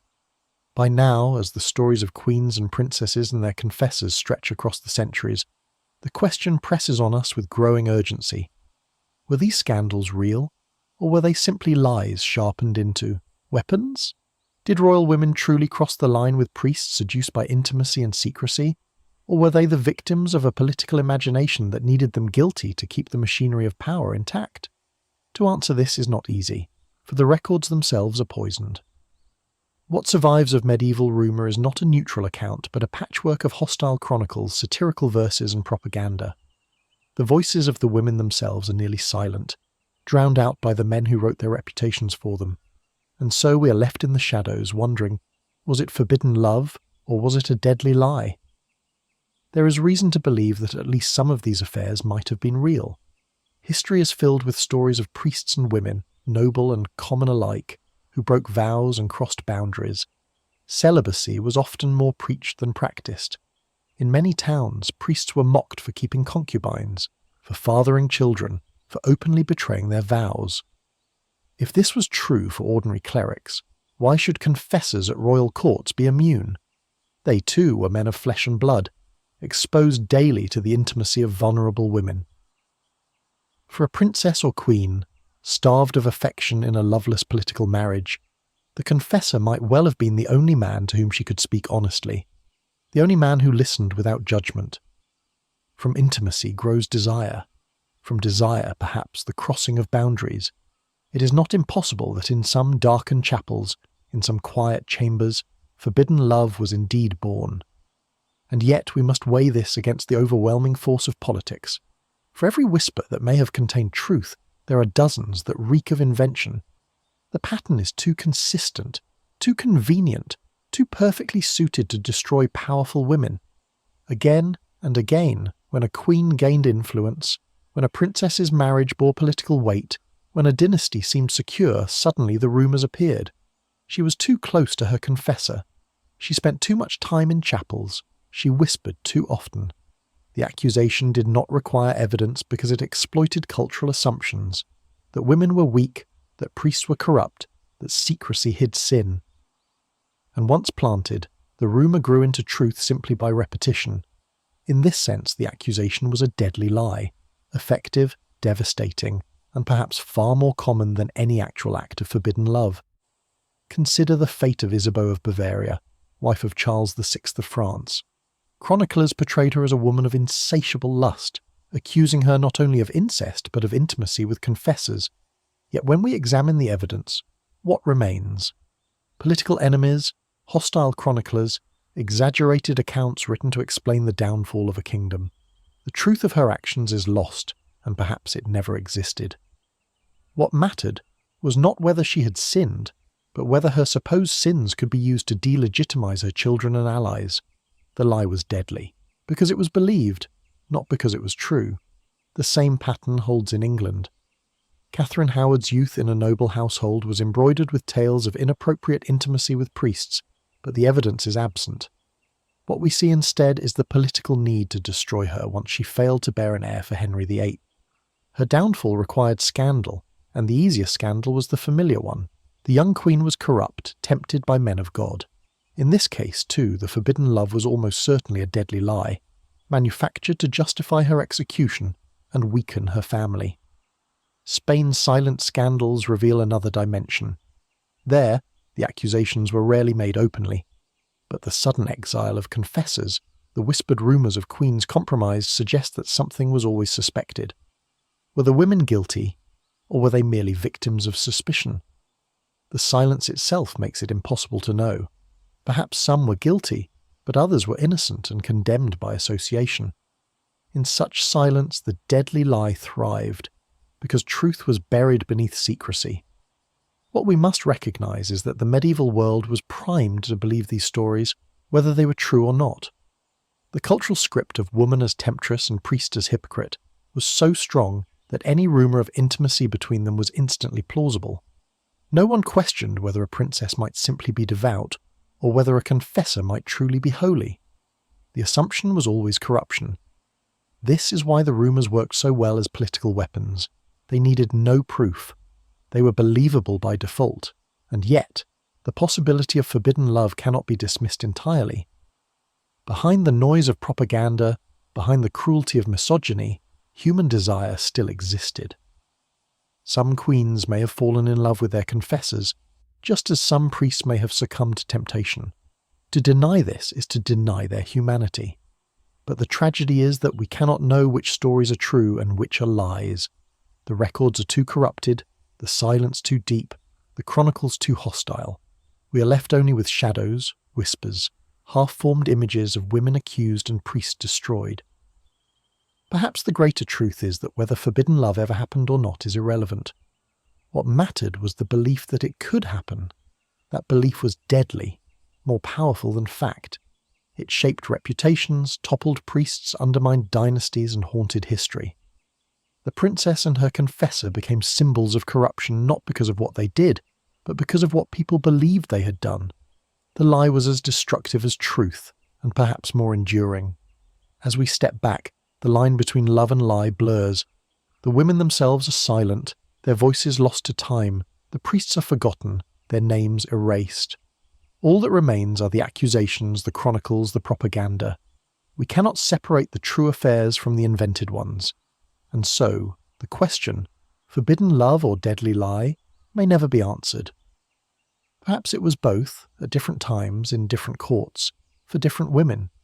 Perhaps some confessed too honestly and fell into intimacy, while others were perfectly innocent yet condemned by rumour. Perhaps the truth does not matter because the rumour itself became the reality. In the medieval world, reputation was destiny. A queen accused of intimacy with her confessor was ruined, whether or not she had ever touched him. A priest accused of exploiting a princess was destroyed, whether or not he had ever sinned. The love, if it existed, was irrelevant. The lie was enough. And that is why, centuries later, we still remember these stories, not as history, but as myth. The myth of the princess and her priest, the sacred turned forbidden, the holy turned corrupt. It is a myth born of rumour, sharpened into a weapon, and preserved as truth. In the end, we cannot say with certainty whether the princesses of France, England, or Spain truly gave themselves to their confessors. What we can say is that they were accused, that they were stained, that their reputations were destroyed. And whether it was love or lie, the result was the same: silence, shame, and scandal that outlived them all. At the end of this long descent through rumour, scandal, and silence, we return to the place where it all began. The chapel, dimly lit, its air thick with incense, its walls heavy with secrets. The confessional stands silent, the wooden lattice dark with age, the worn kneelers polished smooth by generations of penitent knees. The place is empty now, but if one listens closely, the air still hums with echoes. Whispers that once passed through the veil, secrets that once lingered too long in the ears of priests, suspicions that once spilled into the corridors of power. It is here, in the shadows of the chapel, that the story of the princess and her priest comes to an end. Or perhaps it never ends, because rumour has no grave, only echoes that carry forward into every age. Imagine the dawn after one of these scandals had first broken. The court would be restless, its halls buzzing with suspicion. A queen, pale and sleepless, would step carefully through the corridors, feeling the weight of eyes on her. Her confessor might already have been exiled or imprisoned, his absence louder than his presence had ever been. Servants would whisper in kitchens, courtiers in antechambers, ambassadors in foreign palaces. Was the queen guilty? Was the princess stained? Did she give herself to the man of God, or was it only a story planted by enemies? No one would ever know, and yet everyone would claim to know. In this way, the scandal was immortal, because truth no longer mattered. Only belief remained. That is the essence of these whispers. They do not need to be true to destroy. A princess might be innocent, her piety sincere, her confessions holy. But if enough people believed otherwise, her name was ruined, and, centuries later, we remember not her prayers but the rumour of her sin. A priest might have been faithful to his vows, resisting every temptation, but once accused, his silence was his undoing. He could never defend himself, for to speak was to betray the sacrament, and so his reputation dissolved into the same shadows that haunted his penitent. The chapel itself became stained by this endless cycle. In theory, it was a place of purity, of forgiveness, but in the medieval imagination, it was also a place of suspicion, where desire and holiness mingled too closely. Chroniclers could not resist painting the confessional as both altar and bedchamber, a place where princesses shed not only their sins but their virtue. The irony is inescapable. What was meant to save souls instead damned reputations. And yet, perhaps the greatest tragedy is not in the rumour itself, but in the silence that followed. These women, queens and princesses whose names still echo in history, were never able to defend themselves. They could not speak because the rules of the church demanded silence. They could not clear their names, because to do so was to break the seal of confession, or admit guilt where none existed.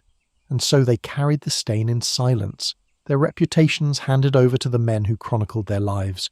We do not hear Marguerite of Provence explaining her hours with her Franciscan friar. We do not hear Isabeau of Bavaria answering the charges of intimacy with her confessors. We do not hear Isabella of Portugal telling her truth. We hear only the chroniclers, the pamphleteers, the enemies who weaponized their silence. The priests too are silent. Their names have been erased, their stories buried. Perhaps some were guilty. Perhaps some truly betrayed their vows, consumed by desire for the women they guided. But perhaps many were innocent, caught in the web of rumour, destroyed not by lust but by the whispers of rivals. Their silence too was demanded, their defence impossible, and so they too vanish into the shadows, remembered not as men of God but as predators, their names forever entwined with sins they may never have committed. The chapel stands, silent witness to it all. The flickering candlelight illuminates nothing of the truth. The wooden lattice cannot speak. The kneelers hold no memory of whether the princess who knelt there wept for her sins or whispered her desires. The silence is total, and into that silence history has poured its whispers. The truth is lost, but the rumour survives, and in the end, that is what we remember. Not the reality of these women's lives, but the scandal that consumed them. It is tempting to search for answers, to sift through chronicles and records, to decide once and for all whether these affairs were real. But perhaps the greater truth lies in the impossibility of knowing. The very structure of confession, silent, secret, inviolate, ensured that no evidence could ever emerge, and that secrecy made it the perfect weapon. The deadly lie could not be disproven, the forbidden love could not be confirmed, and so we are left with uncertainty, a perpetual shadow that clings to these women and their priests. As we close this story, we must acknowledge the cruelty of this legacy. Queens and princesses remembered not for their strength, their diplomacy, their survival in brutal courts, but for rumours of lust whispered in chapels. Priests remembered not for their holiness, but for the suggestion of corruption. The church remembered not for its sanctity, but for its fear of scandal. History itself bent beneath the weight of rumour, carrying forward lies and whispers while burying truth and voices. And yet, the fascination endures. Even now, centuries later, we lean in to hear the story again, to wonder whether the princess gave herself to her priest, to imagine the forbidden love hidden behind the lattice. The rumour has outlived the truth because it touches something timeless. The fear of corruption, the allure of secrecy, the thrill of scandal. In the medieval world, this story was the perfect mirror of society's anxieties, and in our world, it remains the perfect ghost story, a tale that haunts because it can never be resolved. Picture now the chapel one last time. The candles are extinguished, the incense long faded, the voice is silenced. The princess has gone to her grave, her body dust, her name stained. The priest too is gone, his robe stripped, his reputation erased. But the confessional remains, silent and waiting, a monument to secrets that will never be revealed. In the stillness, one might almost hear a whisper, not of sins confessed, but of sins imagined. The whisper asks the question that cannot be answered. Was it love, or was it a lie? And the silence that follows is the only reply. This is how history remembers. Not with clarity, not with certainty, but with whispers that grow louder the further we move from truth. The princess who slept with her priest may never have existed, or she may have existed in every court across Europe. It does not matter. What matters is that the story survives, haunting the edges of memory, a shadow in the chapel that no light can dispel. And so we end where we began, with the whisper. In the courts of medieval Europe, the most dangerous secrets were not whispered in bedrooms, but in confessionals. And those whispers, once released, never died. They became weapons, they became history, they became legend. The chapel stands empty, but the shadows remain. The truth is lost, but the story endures. The princess, the priest, and the sin too great to be spoken aloud, a ghost forever echoing in the silence of the chapel.